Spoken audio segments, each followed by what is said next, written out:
Estamos de volta e é a hora da entrevista do dia com Denise Campos de Toledo. E nós vamos falar agora de toda essa situação de crise provocada pela falta de luz, possíveis indenizações para as perdas que essa situação provocou. Eu estou aqui com o Arthur Rolo, que é advogado, especialista em direito do consumidor e ex-secretário nacional do consumidor. Doutor Arthur Rolo, boa noite. Boa noite. Doutor Rolo, nós estávamos até no intervalo discutindo a questão de responsabilidades, não é? Nós temos a Companhia de Energia, a Enel, não apenas aqui na capital, mas várias cidades aí da grande São Paulo que também estão sem energia. São cerca de 500 mil imóveis ainda sem energia desde sexta-feira passada.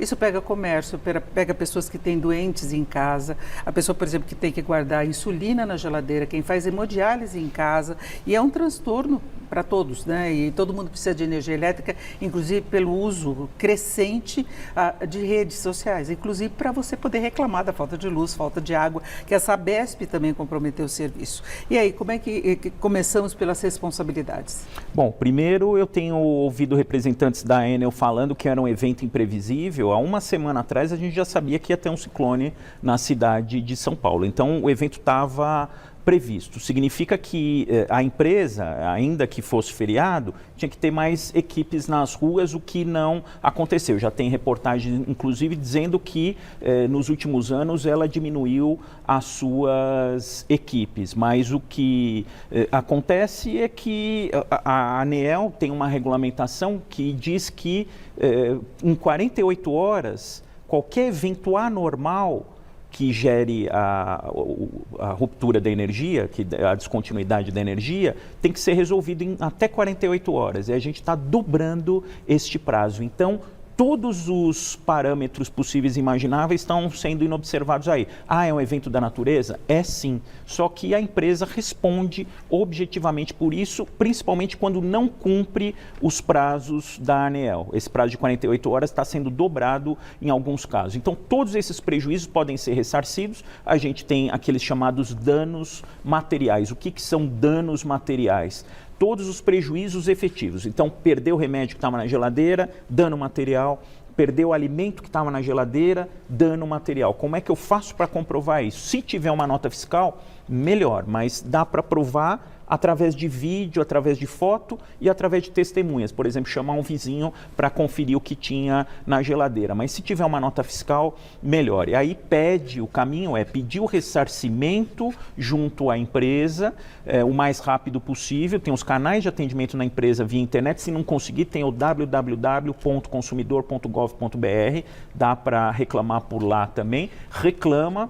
A empresa tem até 10 dias para dar a resposta. A resposta sendo positiva, ok. Se for negativa, que provavelmente em muitos casos vai ser evento da natureza e tudo, aí o caminho é a ação judicial. Lembrando que naquelas ações de até 40 salários mínimos, pode procurar o juizado especial sem a necessidade de contratar Tribunal advogado. De pequenas causas, que é conhecido. Aqueles antigos juizados de pequenas causas, a gente chama hoje de juizado especial. O problema é mais sério, Denise, se a gente está diante de um comerciante.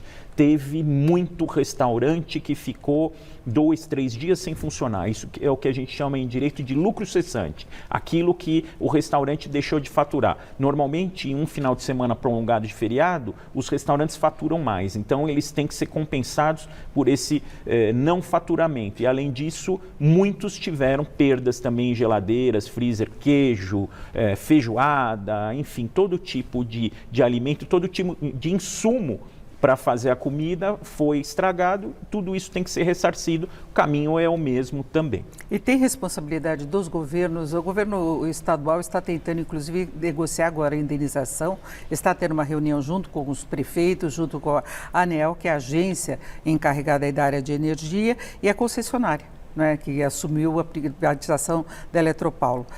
Como ficam as responsabilidades? Você fala também da queda de árvores em cima da fiação. Esse é um problema seríssimo aqui de São Paulo, que sempre tem esse jogo de empurra. Muitas vezes o comerciante, o morador reclama que ele vê que a árvore está numa condição precária e tem uma demora muito grande para ser atendido. Tem essa cabeçada aí entre a prefeitura e a concessionária. Como é que fica a responsabilidade nesse caso? Bom, a responsabilidade da prefeitura com certeza existe. Está faltando prevenção, Denise. Esses fenômenos climáticos, a gente acabou de ver a previsão do tempo, eles são cada vez mais corriqueiros, cada vez mais comuns, então cada vez mais graves. Então tem que ter um trabalho preventivo. Preventivo de poda de árvore, que é um problema antigo da Grande São Paulo, sobretudo da cidade de São Paulo. Um problema de falta de prevenção também da Enel e das concessionárias de energia, que está mais do que na hora de enterrar a fiação. Enquanto tiver fio passando perto de árvore, a coisa não vai dar certo. Então precisa ter um trabalho preventivo.